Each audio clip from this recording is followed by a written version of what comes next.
Kita mulai saja Ustadz. Bismillahirrahmanirrahim. Assalamualaikum warahmatullahi wabarakatuh. Waalaikumsalam warahmatullahi wabarakatuh. Innal hamdalillah nahmaduhu wa nasta'inuhu wa na'udzubika billahi min syururi anfusina wa ya min sayyiatina amalina may yahdihillahu fala mudhillalah wa man yudhlilhu fala hadiyalah. Asyhadu an la ilaha illallah wa asyhadu anna Muhammadan abduhu wa rasuluh. Alhamdulillah pada pagi ini, pada subuh ini, kalau di saya kebetulan sedang hujan gitu, kita semua dapat berkumpul dalam majelis ilmu yang dilakukan secara virtual melalui Zoom untuk dapat mengikuti kajian subuh yang diadakan oleh Kalifatur. Dan insya Allah kajian subuh ini akan dilaksanakan setiap hari selama 1 bulan ke depan. Terima kasih kepada Bapak dan Ibu Jamaah Kalifatur yang telah menyempatkan waktunya untuk mengikuti kajian ini. Semoga kita semua dapat istiqomah dalam mengikuti kajian subuh ini. Insya Allah kajian ini menjadi ilmu yang bermanfaat dan menjadi ladang pahala bagi kita semua, serta membuka pintu keberkahan bagi Bapak dan Ibu sekalian dalam mengawali kegiatan pada hari ini. Pada pertemuan ini kita akan membahas kajian Al-Quran Qiraah surat Al-Fatihah ya Ustadz, yang akan diulas tuntas bersama Ustadz Agus Salim Hasanuddin SUD. Sebelum kita masuk ke materi, sedikit barangkali saya akan jelaskan CV dari Ustadz Agus, maaf. Ustadz Agus Salim Hasanuddin SUD lahir di Garut 1 Agustus 1987. Pendidikannya di Universitas Islam Negeri Sunan Gunung Jati Bandung dan sekarang sedang studi S2 ya Ustadz ya. Studi S2 di UIN juga bersama Ustadz Dedi, kebetulan alhamdulillah sedang berjuang untuk uh, mendapatkan gelar S2-nya. Beliau adalah salah satu tim asatid dari Kalifatur, juga pengajar di kelas online, kelas tasing Kalifatur. Alhamdulillah kemarin sudah terlaksana gelombang 1 di bulan kemarin, dan insya Allah programnya akan berlanjut untuk kelas tasing gelombang 2 dan kelas tartil. Bagi bapak ya dan ibu yang ingin bergabung, insya Allah nanti bisa menghubungi tim Kalifatur, dan apabila kelasnya sudah dibuka akan kita infokan. Baik, insya Allah setelah Ustadz nanti memberikan materi, akan ada sesi tanya jawab sekitar 2 atau 3 pertanyaan. Juga nanti kami juga memohon untuk Bapak dan Ibu dapat menuliskan pertanyaan di kolom komentar. Juga nanti ada form absensi kajian yang akan kita share, dan mohon kiranya Bapak dan Ibu untuk dapat mengisi form absensi tersebut.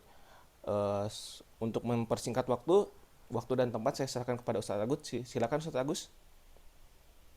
Ya, baik. Terima kasih Kang Dea atas waktu dan kesempatannya. Bismillahirrahmanirrahim. Assalamualaikum warahmatullahi wabarakatuh. Waalaikumsalam warahmatullahi wabarakatuh. Waalaikumsalam warahmatullahi wabarakatuh. Alhamdulillah, alhamdulillahilladzi arsala rasulahu bil huda wa dinil haq liyudhhirahu 'ala dini kullihi wa kafa billahi syahida. Asyhadu an la ilaha illallah wahdahu la syarikalah wa asyhadu anna Muhammadan abduhu wa rasuluh alladzi la nabiyya ba'dah amma ba'du. Yang saya hormati pimpinan dari Khalifah Tour and Travel ialah Bapak Haji Rustam Sumarna. Yang saya hormati juga Pak Ustadz Muh ya, yang senantiasa terus eh, dengan penuh semangat ini. Kita juga bersama Kang Dea mengadakan kegiatan-kegiatan untuk bisa menebarkan kebaikan, dan insya Allah mudah-mudahan ini jadi amal soleh untuk Kang Dea dan juga Pak Haji Emu, dan kepada seluruh jamaah Khalifatur yang ada di kajian subuh pada kesempatan kali ini.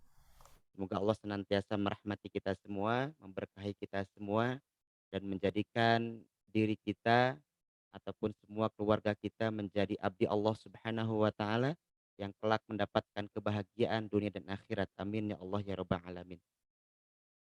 Bapak Ibu yang dirahmati Allah Subhanahu wa taala, pada kesempatan kali ini insya Allah saya izin untuk menyampaikan materi terkait dengan ilmu bacaan Al-Quran, yang dimana justru ilmu bacaan Al-Quran ini tidak hanya penting bagi kita berinteraksi bersama Al-Quran, tetapi juga bagaimana ilmu Al-Quran ini pun bisa merubah diri kita yang tadinya diri kita itu biasa-biasa kepada Al-Quran, ternyata kita lebih cinta dan lebih dekat bersama Al-Quran. Kenapa kita harus mencintai Al-Quran? Karena pada dasarnya kan manusia ini hidupnya ingin bahagia. Coba saya share screen terlebih dahulu ya Bapak Ibu. Bentar,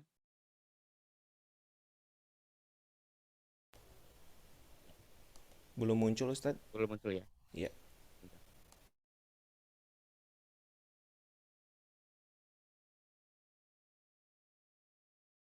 Nah ini dia. Oke, Ya, alhamdulillah sudah kita muncul kan Ustadz. sudah ya.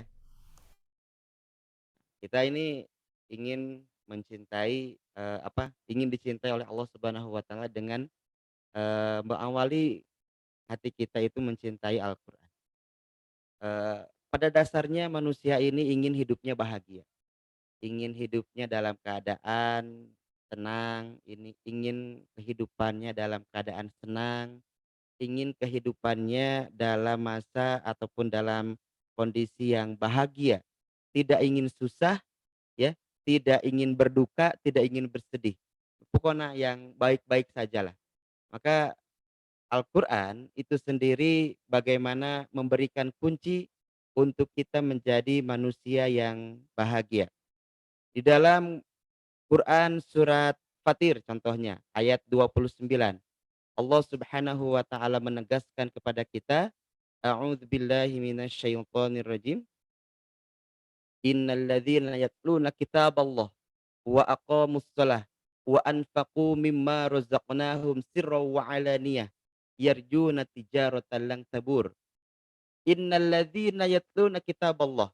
Sesungguhnya orang-orang yang membaca kitab Allah ialah orang-orang yang membaca Al-Qur'an. Wa aqamus shalah, dan orang tersebut dia mendirikan salat. Wa anfaqu mimma razaqnahum sirran wa alaniyah, dan juga bagaimana dia berinfak dalam keadaan sembunyi-sembunyi dan juga terang-terangan. Yarjuna tijaratan lang tabur. Mereka adalah orang-orang yang akan mendapatkan keuntungan. Dialah orang-orang yang berniaga kepada Allah Subhanahu wa taala lan tabur, yang tidak akan rugi sedikit sekali. Apa yang tidak rugi sedikit pun, maka dia akan mendapatkan keuntungan yang sangat luar biasa. Itu Quran surat Fatir ayat 29. Jadi eh, ketiga kelompok di mana Allah Subhanahu wa taala menyebutkan dalam ayat ini, yang pertama diawali dengan yatluna kitaballah, orang-orang yang membaca kitab Allah, orang-orang yang membaca Al-Qur'an. Dengan orang dia itu membaca Al-Qur'an, maka dia adalah orang yang senantiasa ingin mendapatkan kebahagiaan yang tidak akan pernah terputus. Kebahagiaannya bukan hanya di satu tempat, tetapi kebahagiaannya itu di dua tempat. Yarjuna tijaratan lang tabur. Mereka mengharapkan sebuah perniagaan yang tidak akan pernah merugi. Nah, Bapak Ibu yang dirahmati Allah Subhanahu wa taala, kita memang ingin menjadi diri kita itu kemuliaan yang sangat luar biasa dikarenakan kedekatannya bersama Al-Qur'an. Dalam sebuah hadis ya, Rasulullah Shallallahu alaihi wasallam pernah menyampaikan bahwa Allah senantiasa mencintai seseorang itu dikarenakan kedekatannya bersama Al-Qur'an. Maka kalau misalkan kita lihat, kenapa sih kehidupan kita itu mesti jauh dari kata bahagia? Kenapa kehidupan kita ini malah susah yang datang? Kenapa dalam kehidupan ini malah sedih yang datang?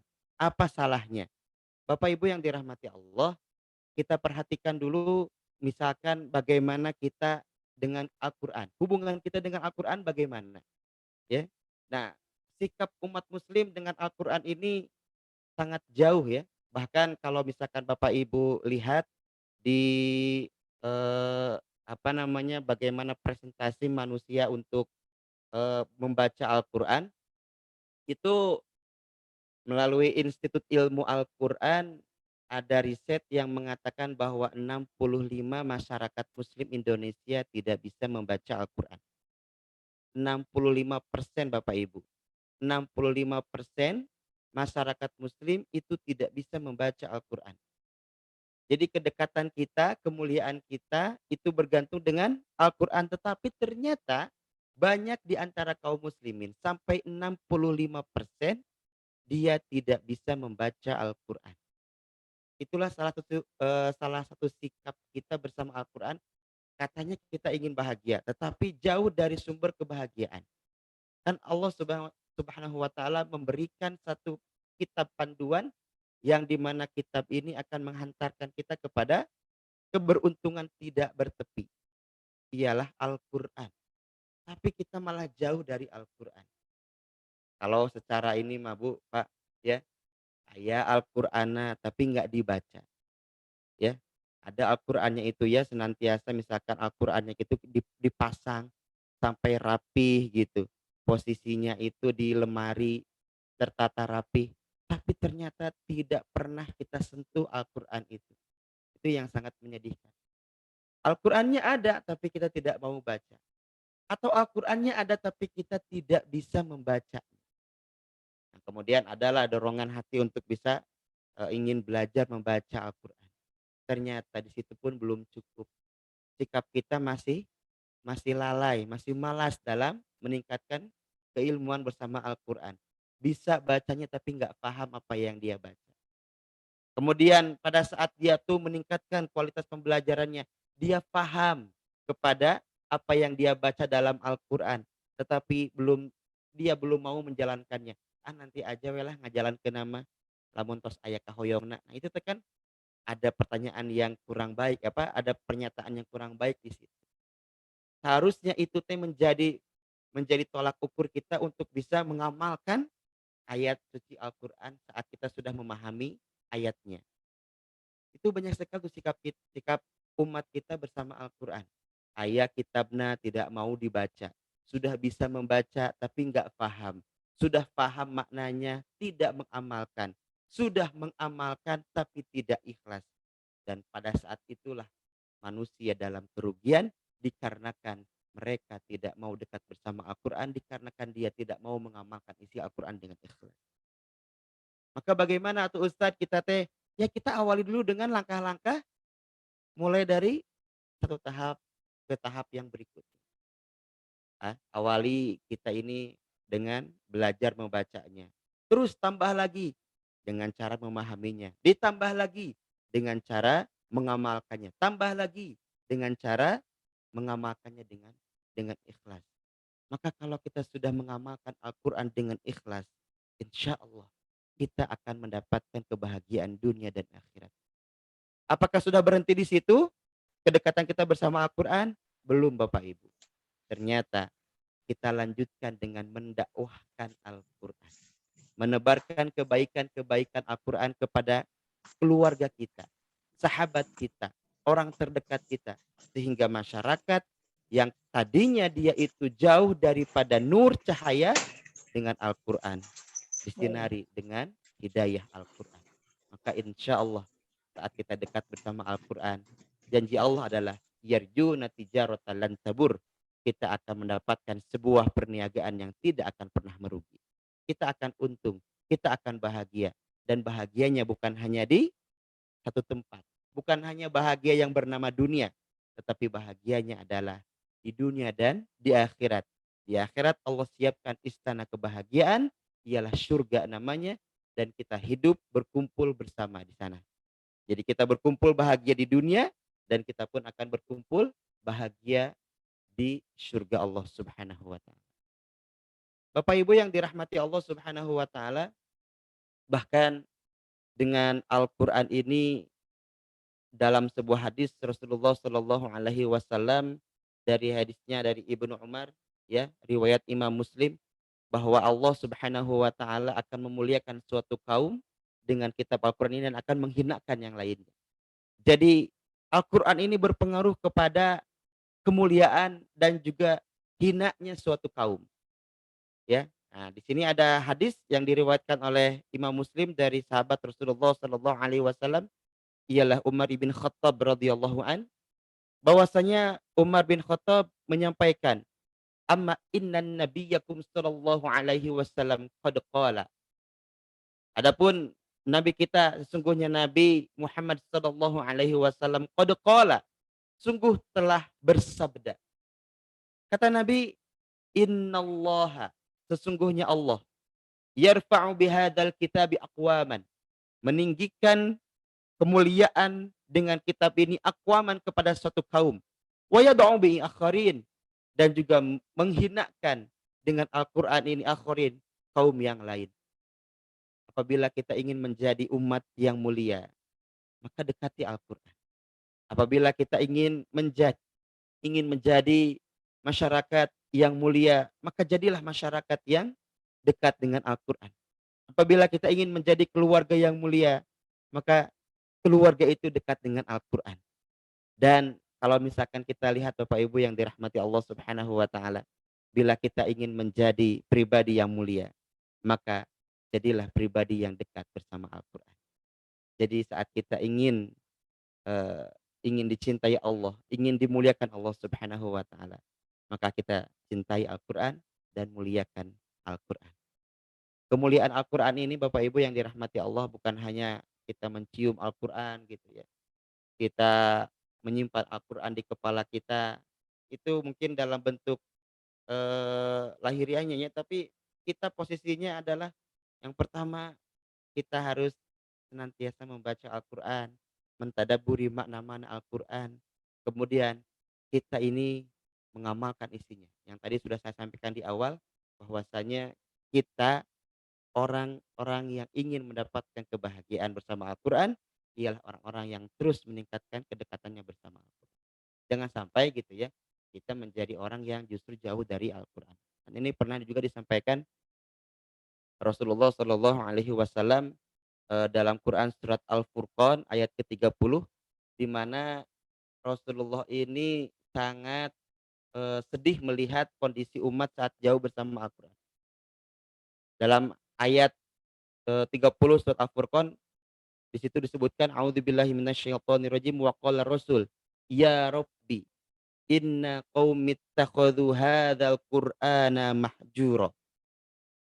Itu dalam Al-Quran disebutkan tuh Bapak Ibu. Wa qala rasul, ya rabbi inna qaumi ittakhadhu hadzal qur'ana mahjura.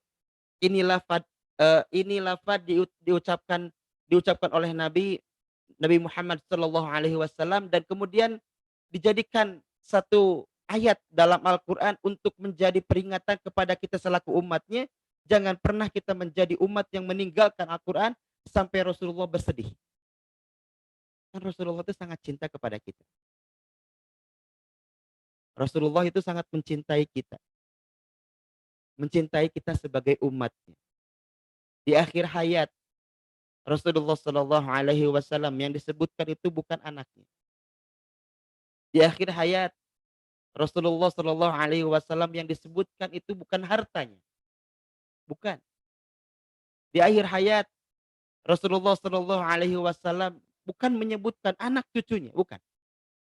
Tetapi Rasulullah Shallallahu alaihi wasallam menyebutkan kita sebagai umatnya. Ummati, ummati, ummati. Itu Rasul tuh saking cinta kepada kita selaku umat. Maka Rasul tuh sangat sedih kalau umatnya jauh dari panduan kebahagiaan, jauh dari Al-Qur'an. Kata Rasul kan seperti itu. Wa qala Rasul, "Inna qaumi ittakhadhu hadzal Qur'ana mahjura." Ya Robbi, wahai Tuhanku ya Allah gitu. Jadi kalau dilihat, Bapak Ibu yang dirahmati Allah Subhanahu wa taala, kalau kita belajar bahasa Arab gitu, dengan gaya bahasa, "Ya Robbi, inna qaumi ittakhadhu hadzal Qur'ana mahjura." Itu bukti kesedihan yang sangat luar biasa. Bagaikan seorang ibu yang melihat anaknya yang dia harapkan menjadi anak yang solih, yang dia harapkan menjadi anak yang bisa membanggakan orang tua dan keluarganya. Tetapi anaknya itu malah menjadi anak yang melawan orang tuanya. Dia bahkan menghina, mencaci maki, bertutur kata kasar kepada ibu dan ayahnya. Maka seorang ibu itu menangis, "Ini teh kumaha," gitu ya. anakku teh jauh dari kebaikan, kayak kayak gitulah. Jadi saya pernah ada jamaah yang pernah curhat gitu, "Ustadz ini kumahanya anak teh meuni susah gitu, disuruh sholat," gitu. Nah itu kan, itu sebenarnya bukti kesedihan seorang ibu gitu, ya. Nah itu pun di sini, "Inna qaumi ittakhadhu hadzal Qur'ana mahjura." Itu Rasulullah sedang menuturkan bagaimana rasa sedih yang sangat dalam kepada Allah Subhanahu wa taala terkait kedekatan umatnya dengan Al-Qur'an yang mungkin di sini mahjura, ditinggalkan, mahjura dengan ha, hajara, mahjura, ditinggalkan oleh umatnya. Ya Rabbi inna qaumi ittakhadhu, sesungguhnya kaumku ittakhadhu, mereka menjadikan hadzal Qur'ana, Al-Qur'an ini mahjura. Itu ditinggalkan. Ternyata yang ditinggalkan itu Bapak Ibu yang dirahmati Allah bukan hanya bagaimana dia membacanya, tapi makna-maknanya, intisarinya. Ini, ada yang sangat luar biasa Bapak Ibu yang dirahmati Allah. Sadar atau tidak sadar, Bapak Ibu, eee, terkait dengan Al-Qur'an ini sangat luar biasa. Tidak cukup kita hanya belajar bagaimana cara membaca Al-Qur'an, tapi juga bagaimana hidup bersama Al-Qur'an, dan hidup panduan Al-Qur'annya itu mengarahkan kepada yang baik, mengarahkan kepada ibadah kepada Allah, takwa kepada Allah, bukan malah sebaliknya. Jadi ada yang anggapan Al-Qur'an teh tolak bala gitu, Pak, ya. Kenapa? Ini banyak sekali pengalaman terutama pada saat, eee, ya pengalaman saya seringkali menemukan ada yang, eee, mohon izin ya, itu ada orang yang ingin maling dulu gitu, tapi dia sudah hijrah sekarang. Ini pengalamannya. Jadi kalau dia sebelum maling teh dia baca dulu Al-Fatihah gitu, ya, supaya dia selamat. Nah, itu kan kekeliruan dalam berdekat diri dengan Al-Qur'an. Nah, cenah maca Al-Fatihah heula nya nameh salamat, itu kan keliru itu. Bukan itu tujuannya. Al-Qur'an itu bukan untuk keburukan, tetapi Al-Qur'an untuk kebaikan. Justru menghindarkan kita dari perbuatan buruk gitu, ya. Memang benar Al-Qur'an ini menjaga kita dari api neraka, tapi kalau kita itu menjalankan syariat Allah gitu. Nah, bukan bukan ada orang yang maling, baca Al-Qur'an, baca Al-Fatihah supaya dia teh lancar malingnya. Nah, itu bukan itu maknanya, ya. Itu ada salah pemahaman terkait dengan penggunaan Al-Qur'an. Al-Qur'an itu datang misalkan ayatnya suruh sholat, kemudian dia mengamalkan sholatnya dengan ikhlas. Nah, dengan itulah dia akan terhindar dari siksa api neraka. Tuh, ya. Jadi harus benar juga saat kita memahami Al-Qur'an. Bapak Ibu yang dirahmati Allah Subhanahu wa taala, kemudian, posisi kita saat di dalam, dekat diri dengan Al-Qur'an gitu ya, eee, kita memang sudah diperintahkan Allah Subhanahu wa taala di dalam Quran surat Al-Alaq itu kan. Jadi memang perintah membaca itu menjadi awal awal sekali ingin kita dekat dengan Al-Qur'an itu dengan kalimat Iqra, ya. Iqra bismi rabbikal ladzi khalaq. Bapak Ibu, kita coba ya, melihat bagaimana Rasulullah Shallallahu alaihi wasallam itu menerima wahyu pertama dipandu dengan, eee, wahyu yang sangat luar biasa. Perhatikan, Allah Subhanahu wa taala menyebutkan dalam Quran surat Al-Alaq-nya dengan awal lafadz Iqra, bacalah. Ini kalau ada baca, apa objek kajian bacanya gitu, Pak? Apa objeknya? Padahal pada saat itu Al-Quran belum dimushafkan. Al-Quran belum dikumpulkan, belum bisa dibukukan seperti sekarang yang ada di depan kita.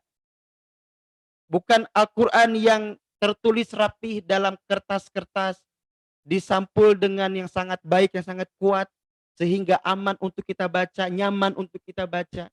Dengan hiasan, apa namanya, bingkai hiasan dan yang lainnya supaya kita lebih bersemangat dalam membaca, ya. Huruf-hurufnya diberikan warna supaya kita mengindahkan pandangan kita saat membaca Al-Qur'an, tidak. Zaman Rasulullah apalagi pada saat wahyu pertama kali turun, Rasulullah tidak tahu, "Ma ana biqori." Apa yang harus aku baca? Kenapa ini kan Iqra gitu, Bu. Iqra saja, baca gitu. Lanjutannya adalah bismi rabbikal ladzi khalaq. Dengan nama Allah alladzi khalaqa, yang telah menciptakan. Mana gitu? Mushafnya mana? Dan apa gitu yang dibaca teh apa? Ini enggak ada gitu. Ini pernah juga dibahas, guru saya ya, waktu di pondok pesantren di Garut, bahwa hadful maf'ul yufidu 'alal umum. Tidak disebutkannya maf'ul bih. Ini kan kalau dalam bahasa Arab itu ada fi'il, ada fa'il, ada maf'ul bih Bapak Ibu. Itu iqra itu perintah, iqra, bacalah. Nah, apa yang dibaca ini nggak ada maf'ul bihnya gitu. Tidak ada objek bacaannya itu nggak ada. Kalau objek bacaan itu dihilangkan dalam Al-Qur'an, yufidu 'alal umum. Itu menunjukkan kepada umum. Tapi dilanjutkannya adalah bismi rabbikal ladzi khalaq. Artinya adalah saat kita bisa membaca alam, kaitkanlah keindahan alam itu dengan Allah Subhanahu wa taala. Saat kita bisa melihat bagaimana kebesaran Allah antara hujannya, itu hujan itu bagian dari tanda-tanda kekuasaan Allah itu. Kita pun baca kaitkan semuanya dengan kekuasaan Allah Subhanahu wa taala. Bahkan khalaqal insana min 'alaq, di mana Allah menciptakan dari manusia dari segumpal darah, ya. Ya, Bapak Ibu yang dirahmati Allah, ya ini sekedar tahadduts binikmah, eee, istri saya mengandung 8 bulan anak yang kedua, jadi mohon doa semoga kandungannya sehat walafiat, bayi dan juga, istri sayanya, dan ini sudah masuk ke usia 8 bulan. Saya pernah sena bap pernah ngobrol dengan istri saya, itu air a anak itu kan Bapak Ibu, anak itu ada di dalam rahim seorang ibu di mana ada air ketuban, ada air ketuban itu bayi itu. Tapi ya, itu ada air ketuban hidup gitu ya, pada saat saya sapa gitu, "Dik, bagaimana bagaimana kabarnya ya? Udah mau jadi anak soleh," itu bergerak gitu, ada ngerespon gitu pada saat disapa itu. Itu hidup gitu. Nah sekarang Bapak Ibu coba gitu ya, Bapak Ibu teh kayak tempat ada air, anak yang baru lahir, baru keluar dari rahim seorang ibunya, ambil dia masukkan ke ember yang ada air gimana? Kan sarua keneh air Ustad bakal hirup moal, nya enggak atuh, ya. Tapi itulah tanda tanda kekuasaan Allah. Ya Allah ya Rabbana ya Karim, di rahim, di perut tidak ada udara yang tidak ada oksigen di dalamnya, ada airnya, air ketuban, kok hidup gitu. Itu tanda kekuasaan Allah. Kemudian ada lagi, Iqra wa rabbukal akram. Bacalah dan Tuhanmu yang sangat mulia. Allahu Akbar.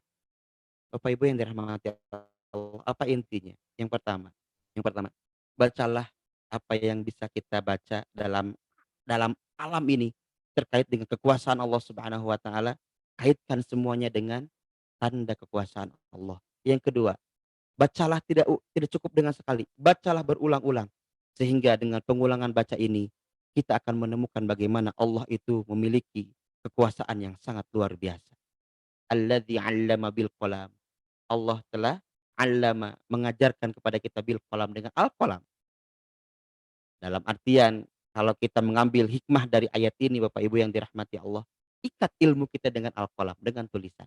Maka banyak ya para ulama, bahkan di antara Bapak Ibu yang dirahmati Allah ini, itu pada saat ada kajian itu selalu ditulis. Itu baik gitu. Karena apa? Mengikat ilmu kita. 'Allamal insana ma lam ya'lam. Itu Allah memberikan ilmu, awalnya manusia tidak tahu menjadi tahu. Allahu akbar. Bapak Ibu yang dirahmati Allah Subhanahu wa taala, maka terkait dengan, eee, Al-Qur'an ini, makanya ada perbedaan di antara untuk mendekatkan diri dengan bacaannya itu ada al-iqra atau qiraah, ada juga tilawah, ya. Ma huwal farqu bainal qiraah wat tilawah? Apa perbedaan antara qiraah dan tilawah? Ini selalu hadir Bapak Ibu dalam apapun kajian Al-Qur'an. Mal farqu bainal qiraati wat tilawati?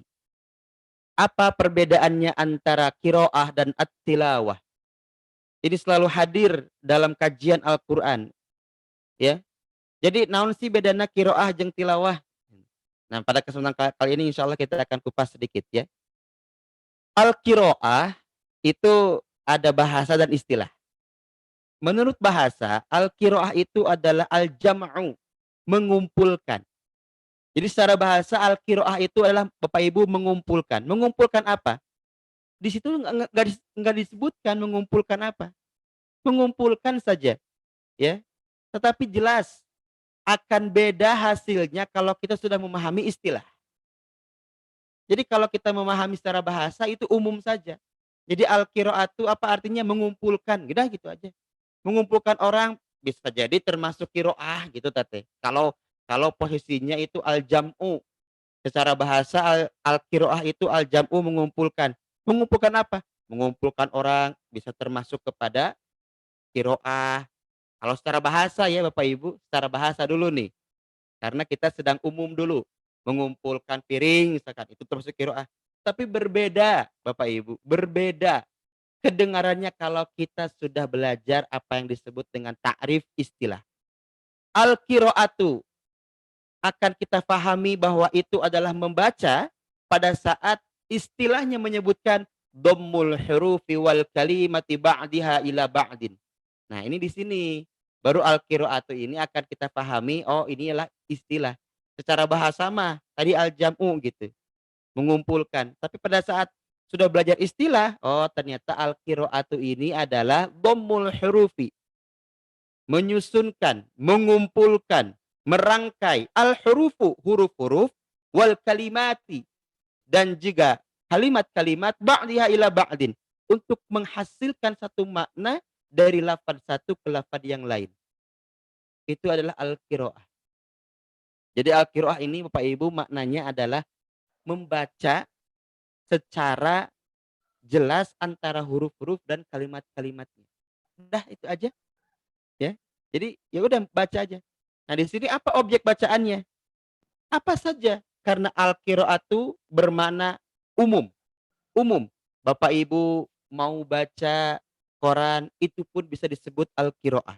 Bapak Ibu mau membaca berita apa namanya? Web gitu ya dalam online ataupun yang lain itu pun termasuk dengan qiraah. Nah, tetapi kalau masuk kepada wilayah istilah ternyata dhammul hurufi wal kalimati ba'diha ila ba'din. Nah, ini sudah masuk istilah, maka al-qiraah di sini adalah terkait dengan Al-Qur'an. Jadi awalnya memang umum Al-Qur'an itu. Dibacanya ya umum saja. Ibu baca koran, nah disebutnya juga qiraah.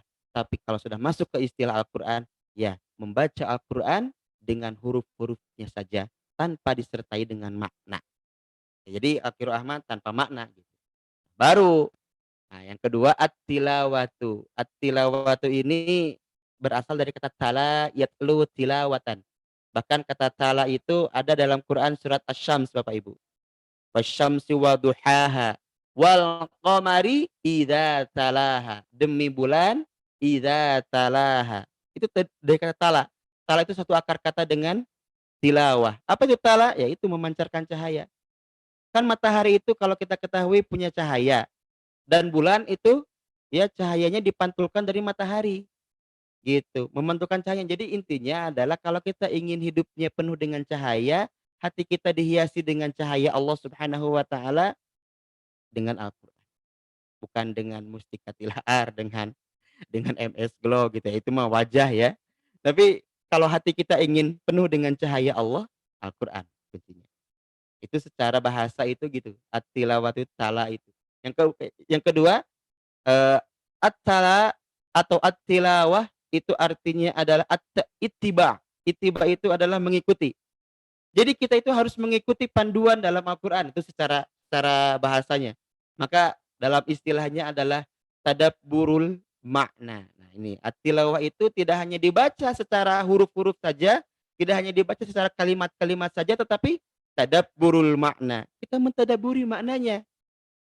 Tukhtassu bittiba'i kitabillahil al-manzilah.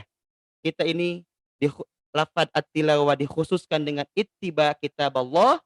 Kita ini mengikuti kitab Allah, turut patuh kepada kitab Allah, melaksanakan kitab Allah ataupun di sana mengamalkan ayat-ayat dalam kitab Allah al-manzilah yang Allah turunkan kepadanya. Yang itu jadi al-qiraah mah bacaan yang tanpa makna kalau disederhanakan mah. at-tilawah mah bacaan yang dipenuhi dengan makna.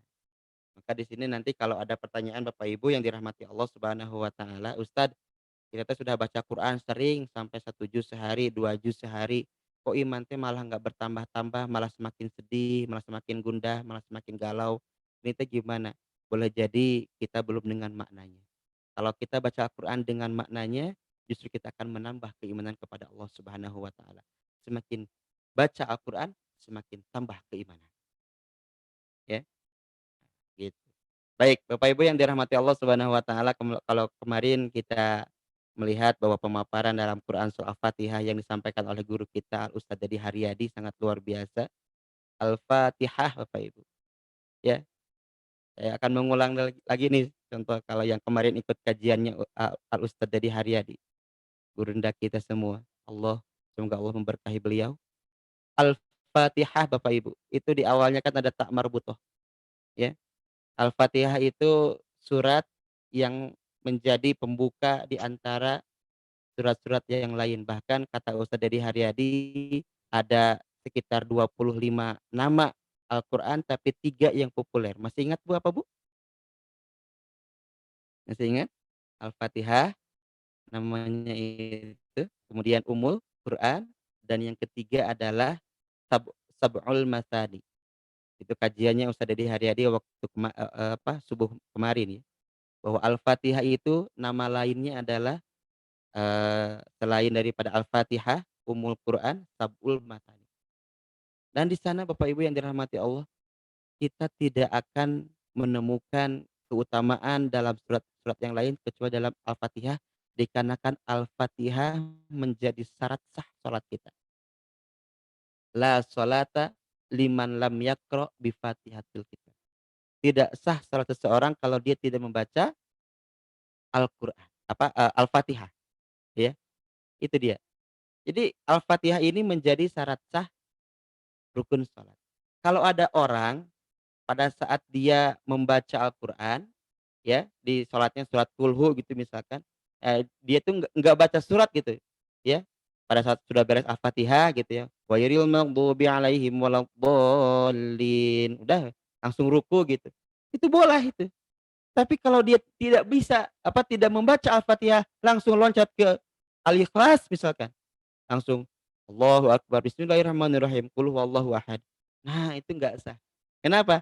Karena Al-Fatihah adalah salah satu adalah surat yang menjadi sahnya salat kita.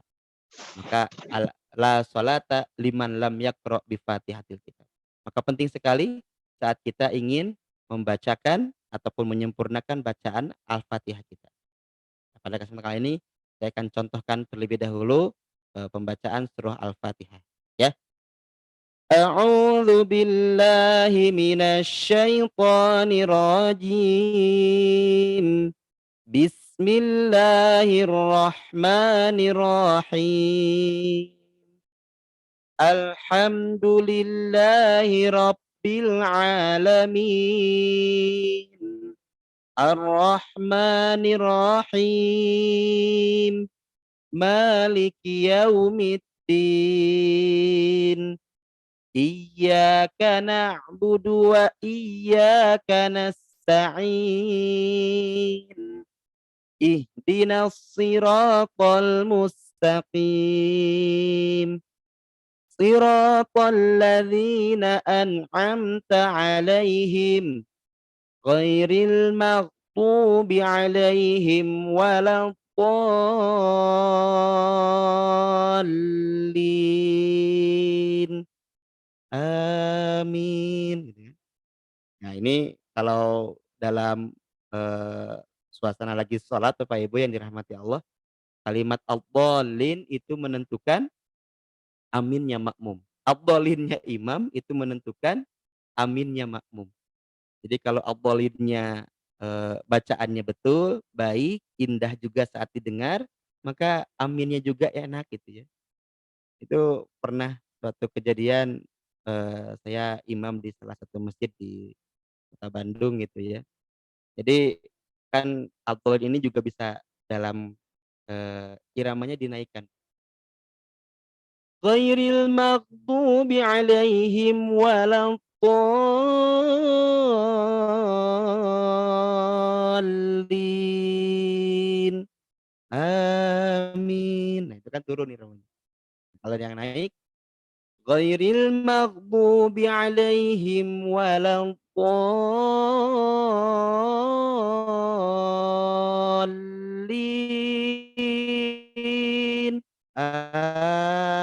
Amin, gitu. Jadi aminah teh ikut gitu karena ad-dhallinnya seorang imam. Nah, pas udah beres sholat, udah beres taraweh gitu ya, sholat, itu datang ibu-ibu, "Ustad, tadi mah cenah dholinnya asa aneh cenah, naha cenah asa jiga nu naek?" Ya karena itu nggak biasa, itu variasi aja, ya. Bapak Ibu yang dirahmati Allah Subhanahu wa taala, nah ini nanti, kita akan lebih luas lagi ya, membacakan surah Al-Fatihah. Yang paling yang paling umum dalam Quran surah Al-Fatihah itu, kekeliruan saat membaca Al-Fatihah itu banyak sekali huruf-huruf yang memantul di bukan tempat yang memantul. Misalkan di ayat kedua saja ya, alhamdu, nah itu banyak yang seperti itu jangan. Yang kedua, ya, pada saat, iyyaka na'budu wa iyyaka nasta'in itu ada yang dipisah bacaannya. Iyyaka na'budu wa iyyaka nasta'in. Nah, ada jeda dari iyyaka na'budu ke iyyaka nasta'in itu ada jeda. Nah, itu kesalahan umum saat membaca Al-Qur'an. Dan yang kedua, yang ketiga, ya ini pada saat, membacakan ghairil maghdubi itu pun dipantulkan saat membacanya, itu tidak tidak benar ya, ghairil mage. Nah, itu tidak diperkenankan dipantulkan. Harusnya ya, mengalir saja karena huruf gha bukan huruf pantul. Ghairil maghdubi. Nah, tidak mage, tapi maghdubi alaihim waladdo. Itu hurufnya la, kemudian masuknya dho. Waladdo, ya. Waladhdallin, 6 harf. Banyak sekali variasi-variasi saat membaca, Al-Fatihah. Bisa dengan jiharkah misalkan, ya. Bismillahirrahmanirrahim. Alhamdulillahi rabbil alamin. Ar-Rahmanir Rahim. Maliki yaumiddin. Iyyaka na'budu wa iyyaka nasta'in. Ihdinas siratal mustaqim. Siratal ladzina an'amta 'alaihim ghairil maghdubi 'alaihim waladdallin. Atau dengan irama, misalkan, bayati, ya, kan bayati mah, a'udzubillah, kan gitu ya. A'udzubillahi minasyaitonir rajim. Bismillahirrahmanirrahim. Alhamdulillahi rabbil alamin. Ar-Rahmanir Rahim. Maliki yaumiddin. Iyyaka na'budu wa iyyaka nasta'in. Ihdinas siratal mustaqim. Siratal ladzina an'amta 'alaihim ghairil maghdubi 'alaihim waladdallin.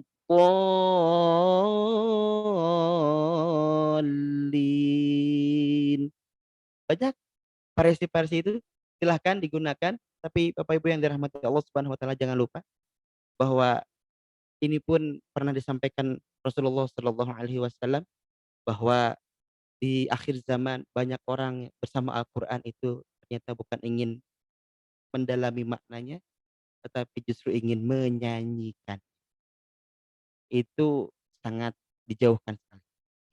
Jauhi oleh kita. Kenapa? Bukan maksud kita ingin menyanyikan Al-Quran, tetapi justru kita ingin dengan irama itu, kita ingin justru lebih mentadaburi makna-makna Al-Quran. Jangan pernah hilang tadabur Al-Quran kita, jangan pernah hilang tadabur makna Al-Quran kita. Nah, jadi insya Allah di ya, kajian subuh bersama Jamaah Khalifah Tur ini, kita akan membahas sedikit demi sedikit bagaimana cara membaca Al-Quran dengan baik dan benar. Insya Allah kalau misalkan di sini ya, bersama minggu depan bagaimana caranya untuk kita bisa membaca Al-Quran dengan baik dan benar, dan ada batasan-batasan, kaidah-kaidah yang harus kita ikuti dari para ahli ulama tajwid, karena belajar dalam membaca Al-Quran ini kaidahnya ada ilmu tajwid, ada ilmu qiraat, dan yang ketiga adalah ada ilmu waqaf ibtida. Waqaf ibtida itu Bapak Ibu memulai dan memulai dan mengakhiri bacaan kita. Nah, jadi pada saat itu kita bagaimana cara memberhentikannya. Jadi faktor berhenti itu sangat berbeda. Kang Dea, ini saya punya contoh nih. Saya punya contoh karena saat kita keliru saja berhenti itu akan keliru dalam makna. Oke Kang Dea, contoh ya Kang Dea. Sedikit Boleh lagi. Ustaz, mangga silakan. Baik, saya punya contoh eh, kucing makan tikus mati. Kang Dea, coba disebutkan kalau kita beri titik koma di kata kucing, bagaimana cara bacanya? Kucing makan tikus mati. Oke, artinya adalah kucing makan tikus mati gitu ya. Ya. Kucing makan bangkai tikus gitu. Ya. Nah, bagaimana jadinya kalau misalkan kita pindahkan komanya ke kata makan? Kucing makan tikus mati. Nah, sama nggak maknanya dengan yang pertama? Beda Ustadz ya. Beda. Kalau yang pertama kucing makan bangkai tikus gitu. Kalau yang kedua dua keadaan yang berbeda. Dua Kucing kali yang lagi berbeda betul. makan, tikus Ada mati tikus nggak mati. tahu. Kucing makan makan apa nggak tahu, tikus matinya karena apa kita nggak tahu. Tapi dua keadaan yang berbeda. Oke, apa jadinya Kang Dea kalau komanya kita simpan di kata tikus? Nah, itu di off tuh Kang Dea itunya. Kucing makan tikus mati. Nah, Kucingnya oke. mati Ustadz ya. Kucingnya mati enggak? Dua-duanya Kang Dea. Sama tikusnya. Dua-duanya. Tikus juga mati karena dimakan kucing. Jadi Bapak Ibu yang dirahmati Allah Subhanahu wa taala, karena kita keliru dalam berwakaf akan keliru dalam memahami ayat Al-Qur'an. Maka penting sekali kita belajar al-waqfu wal ibtida, wakaf dan ibtida, memberhentikan bacaan, teknik-teknik memberhentikan bacaan, dan juga teknik-teknik untuk memulai bacaan Al-Qur'an kita. Demikian Bapak Ibu yang dirahmati Allah, pada kesempatan kali ini insya Allah kita akan sambung di minggu depan bagaimana kita membahas cara membaca Al-Quran dengan baik, cara memberhentikan Al-Quran, cara bacaan berhenti dalam Al-Quran, dan cara memulai dalam Al-Quran. Insya Allah minggu depan demikian Kang Dea, silakan Baik disambung Ustadz, kepada alhamdulillah beramin. Ustadz, ini ada 3 pertanyaan mungkin ya Ustadz ya. Untuk oh, pertanyaan ini mungkin bisa dijawab secara singkat dan jelas. Pertama mungkin dari Ibu Yuniarti. Izin bertanya, kalau kita ingin hidup bahagia harus mendekatkan Al-Quran. Apabila kita bisa membaca dan mengerti isi dan tidak ikhlas mengamalkannya, yang saya rasakan kalau jauh dari Al-Quran, hati tidak tenang. Bagaimana solusinya Ustadz agar tidak jauh dengan Al-Quran? Karena ada beberapa orang yang membaca Al-Quran ya setahun sekali, mungkin maksudnya jarang membaca Al-Quran gitu. jarang baca Quran Ya, ya. silakan Ustadz dijawab langsung. Masya Allah. Waalaikumsalam warahmatullahi wabarakatuh Ibu Yuniarti ya. Ingin bahagia bersama Al-Quran. Dia tidak bisa mengerti isi dan tidak ikhlas dalam mengamalkannya. Ya, bagaimana solusinya agar tidak jauh dengan Al-Quran? Ya, ada Al-Quran, karena Al-Quran ada orang juga membaca Al-Quran itu setahun sekali. Bagaimana caranya supaya kita dekat dengan Al-Quran? Ya, jadikan Al-Quran sebagai eh, perkara yang memang kita perlukan dalam kehidupan kita. Seperti Rasulullah Shallallahu Alaihi Wasallam, Al-Quran Rasulullah itu kan pernah sedih, Bapak Ibu, dikarenakan dalam dakwahnya, perjuangan dakwahnya sangat luar biasa. Bapak Ibu yang dirahmati Allah, Rasulullah itu kan dakwahnya ke Taif, dilempari batu gitu, sampai berdarah.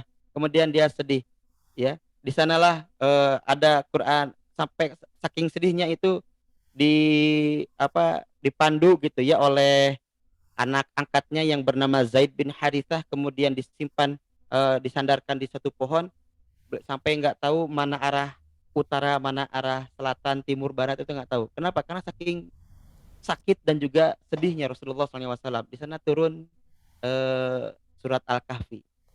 Ya, di sana surat Al-Kahfi itu banyak memberikan motivasi. Kemudian saking sedihnya Rasulullah diberikan hiburan. Ada satu surat Yusuf, itu kisah Nabi Yusuf alaihissalam, di mana kisah itu menjadi pelipur lara dalam kehidupan Rasulullah Shallallahu Alaihi Wasallam, sehingga Rasulullah mencintai Al-Quran, sehingga Rasulullah meyakini bahwa Al-Quran adalah bukti solusi bagian dari kehidupan kita. Jadi Bapak Ibu Yuniarti, solusi agar kita tidak jauh dengan Al-Quran, yang pertama, yakinkan bahwa Al-Quran adalah sumber kebahagiaan kita. Jadi kalau kita lagi sedih, jangan nonton drakor, jangan nonton sinetron, baca Quran. Coba, akan ada rasa kebahagiaan di sana. Dan tadabburi maknanya, ya, lihat terjemahnya, kemudian ibu dalami maknanya, itu akan beda. Jadi solusinya adalah satu, yakinkan bahwa Al-Quran sumber kebahagiaan. Yang kedua, terus baca Al-Quran. Terus baca Al-Quran. Kalau kemarin kata Ustadz Dedi Haryadi, istiqomah walaupun sedikit. Jangan sedikit walaupun istiqomah. Kan gitu. Asal sedikit jangan sedikit asalkan istiqomah. Kalau sedikit ya seayat baca Quran teh. Nah, penting mah istiqomah we, nah itu mah tidak akan bertambah.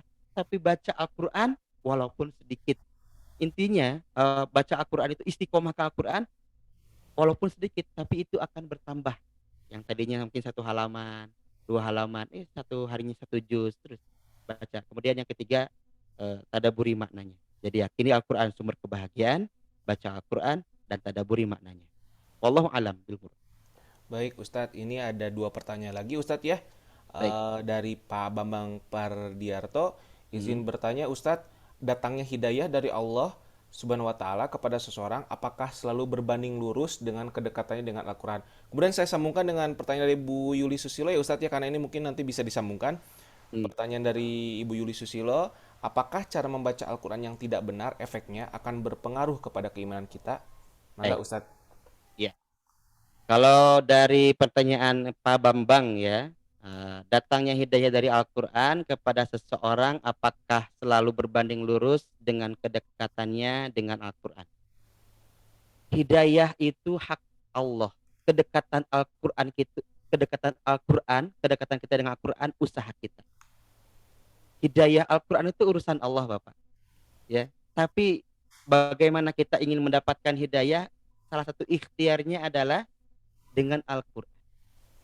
Bahkan kalau kita lihat eh, di mana kisahnya Umar bin Khattab radhiyallahu an, kan awalnya beliau itu ingin membunuh Rasulullah. Di mana orang yang paling kuat semangatnya untuk menghunuskan pedang ke tubuh Nabi Muhammad SAW itu nggak nggak dekat dengan Quran gitu. Tapi dia datang ke rumahnya, dia saking marahnya kan diberitahu, kamu mau ke mana? Aku mau ke Muhammad, aku akan bunuh dia. Mau apa? Ya supaya tidak menyebarkan agama Islam gitulah singkat cerita. Datang ke rumahmu tuh adikmu lagi baca Quran, sudah ikut ajarannya Nabi Muhammad. Bahkan dia lagi belajar baca Al-Quran dengan sahabat yang lain. Itu datang sampai marahnya. Kemudian adiknya itu membacakan Quran surat Toha. Toha. Ma anzalna alaikal Qur'ana litashqa. Pak Bambang, kalau kita lihat kisah itu di mana Umar ibn Khattab lututnya nggak kuat menahan kekuatan daripada hidayah Allah Subhanahu wa taala, hanya dibacakan ma anzalna alaikal Qur'ana litashqa. Kapan seorang Umar ibn Khattab dekat dengan Al-Qur'an? Kapan Umar ibn Khattab dia pegang Al-Qur'an? Kan mushafnya nggak ada. Kan masa itu Al-Qur'an belum dimushafkan. Kapan? Tapi ternyata hidayah Allah turun. Saking kuatnya hidayah Allah turun, lutut seorang Umar ibn Khattab tidak kuat menahan hidayah Allah. Kemudian beliau tersungkur menangis, dimintalah kepada adiknya, adikku antar aku kepada Muhammad, maka aku akan jabat tangannya, aku akan pegang tangannya, kemudian aku akan bersaksi bahwa tiada Tuhan selain Allah dan Muhammad utusan Allah. Coba Pak, bisa ambil dari kisah ini bahwa hidayah adalah hak Allah, tapi kedekatan Al-Qur'an adalah usaha kita untuk mempertahankan hidayah hidayah yang Allah berikan kepada kita. Itu, wallahu alam. Kemudian, posisi daripada pertanyaan dari Ibu Yuli Susilo, izin bertanya Ustadz, apakah cara membaca Al-Qur'an yang tidak benar efeknya akan berpengaruh pada keimanan kita? Kalau bacaan Al-Qur'an yang tidak benar dikarenakan dia tidak mau belajar dan sudah merasa dia sudah pintar tidak mau belajar, itu akan ada berefek pada keimanan kita dikarenakan kita sombongnya dalam hati kita. Satu satu satu kejadian saya pernah, mendengar ada imam membaca Al-Fatihahnya luar biasa, menurut kaidah tajwid itu kacau sekali. Kemudian, dengan lembut saya datang ke satu apa, ya 2 gitu ya, 2 orang, sendiri-sendiri saya datang, "Ustadz mohon izin tadi bacaan Al-Qur'annya menurut saya" karena pada waktu itu satu forum ya, satu forum, saya datang, "Apa ya? Geus lah maca Quran mah kumaha urang weh." Nah, Ibu kalau ada berkata, "Geus we maca Quran mah kumaha urang weh." Nah, itu ada yang lain daripada keimanannya. Tapi kalau Ibu sudah belajar atau sedang belajar, ternyata masih banyak huruf-huruf yang salah, masih banyak huruf-huruf yang tertukar antara fathah dan kasrohnya, antara tanwin dengan sukunnya. Tertukar Ibu teh huruf-hurufnya. Nah, tapi Ibu teh lagi proses belajar. Maka kata Rasulullah Shallallahu alaihi wasallam, "Walladzi yaqra'ul Qur'ana wa yuta'tahu fihi 'alaihi syakkun lahu ajran." Barang siapa yang sedang proses belajar membaca Al-Qur'an tapi dia terbata-bata, banyak yang salah, tapi dia itu dengan keimanannya sedang belajar, lahu ajron, maka dia akan mendapatkan 2 pahala. Jadi intinya Bapak Ibu Yuli Susilo, kalau orang salah membaca Al-Qur'annya berawal dari ketidakmauan belajar, sudah diberitahu itu dia juga memaksa, itu ada yang lain dari keimanannya. Tapi kalau ada orang yang salah membaca Al-Qur'an karena proses belajar, dia akan mendapatkan 2 pahala dan itu justru lebih baik, gitu, ya. Wallahu a'lam bil birodi wallahu a'lam bissawab. Baik Ustadz, alhamdulillahirobbilalamin.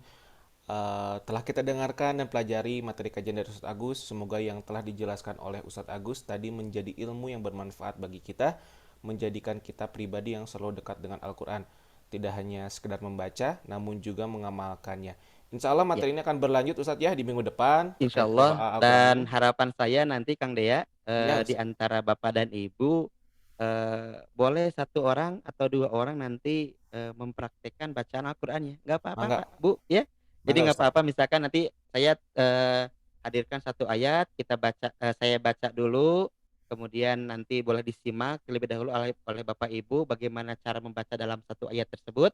Nah, nanti boleh misalkan di antara Bapak dan Ibu, mencoba membaca dari ayat yang kita pelajari, insya Allah. Jadi tidak apa-apa kalau bacaan Al-Qur'an bersumber dari keimanan kita ingin belajar, itu kan akan mendapatkan 2 pahala. Itu dari Ibu Yuli Susilo ya.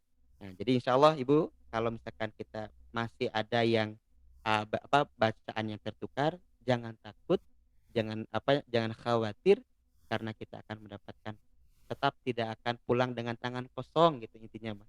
Pasti akan mendapatkan pahala. Gitu ya Kang Dea, Amin insya ya Allah. Allah, amin. Insya Terima Allah kasih. Ustadz ya. Baik. Baik. Insya Allah besok akan ada kajian tentang fikih haji yang akan dibawakan oleh Ustadz Asep Fuad Adnan. Sebelum ditutup, mohon izin Bapak dan Ibu sekalian untuk tidak dulu meninggalkan Zoom ini karena akan ada sedikit pemaparan dari Pak Muh ya terkait program-program di Khalifah. Waktu dan tempat silakan Pak Muh. Baik, Kang Dea, mohon maaf ini saya posisi di masjid sedang memberikan sharing dengan para legend orang tua yang mau mengaji Ustadz Agus. Iya, baik Pak Haji Muh. Baik, Bapak Ibu yang dimuliakan Allah Subhanahu wa taala, ada satu program di Khalifah Tour yang mudah-mudahan Allah memberikan kemudahan dan kelancaran. Daftar haji tak perlu menunggu untuk berumur.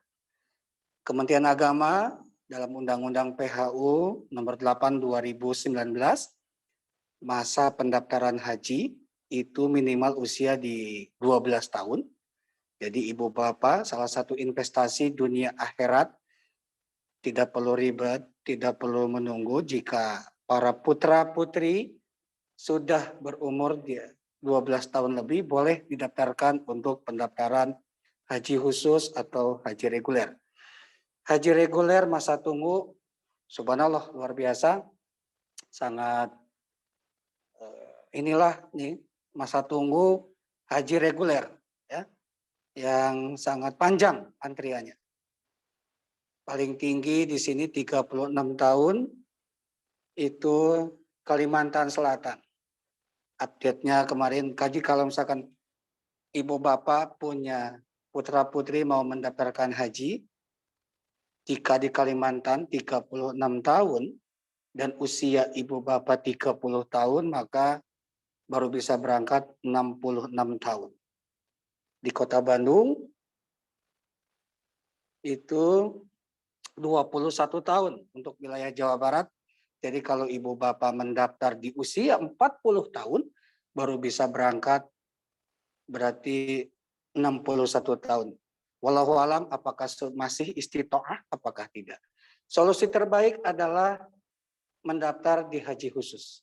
Khalifah Tour dengan program pendaftaran haji, insya Allah ibu bapak akan mendapatkan logam mulia. Dan satu lagi Ustadz Agus, selain logam mulia, insya Allah bapak ibu juga akan mendapatkan Al-Quran custom Khalifah.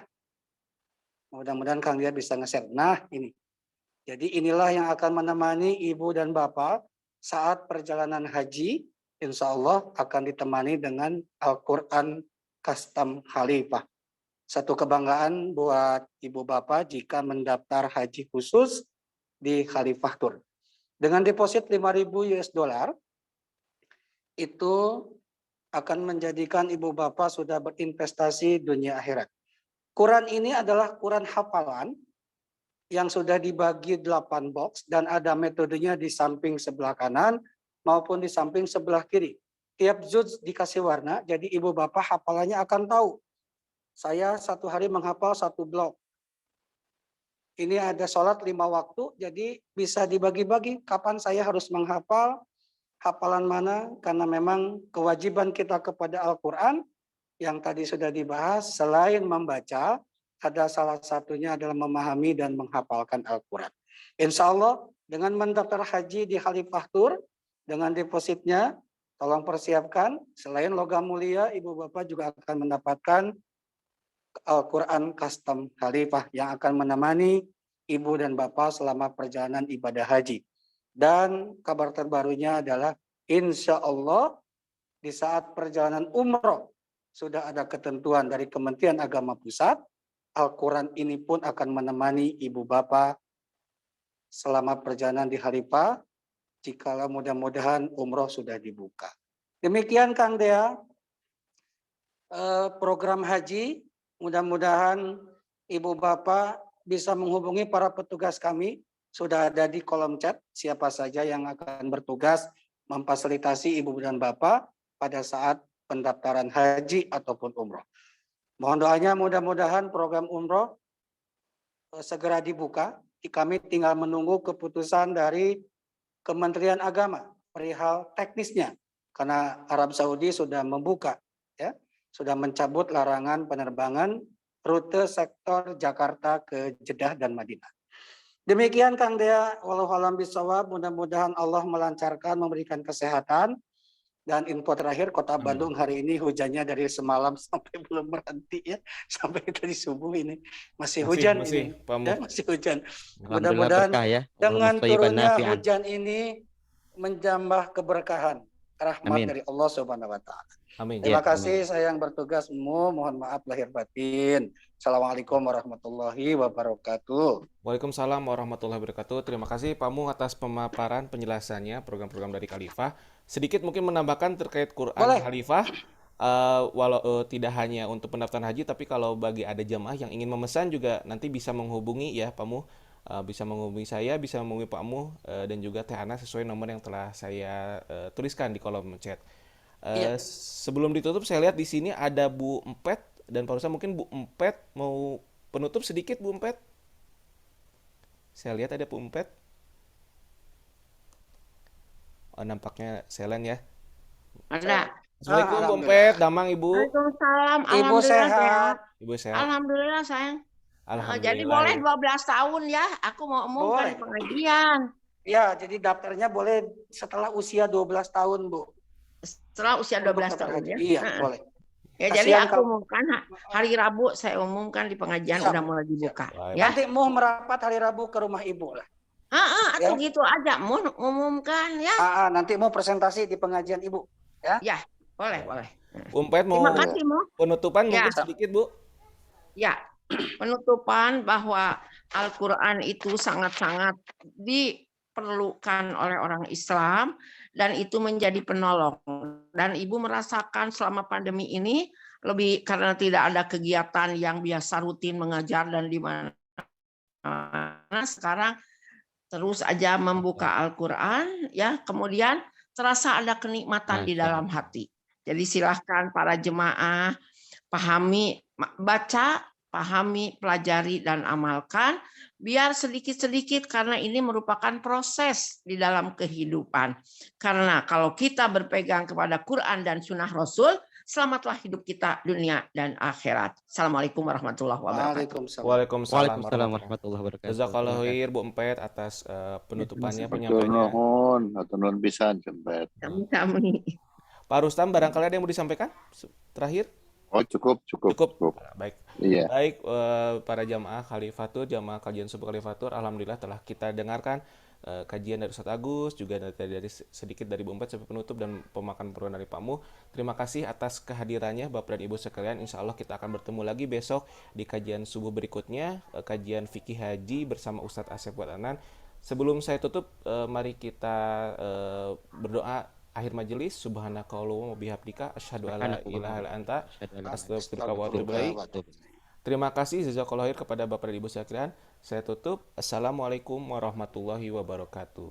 Salam.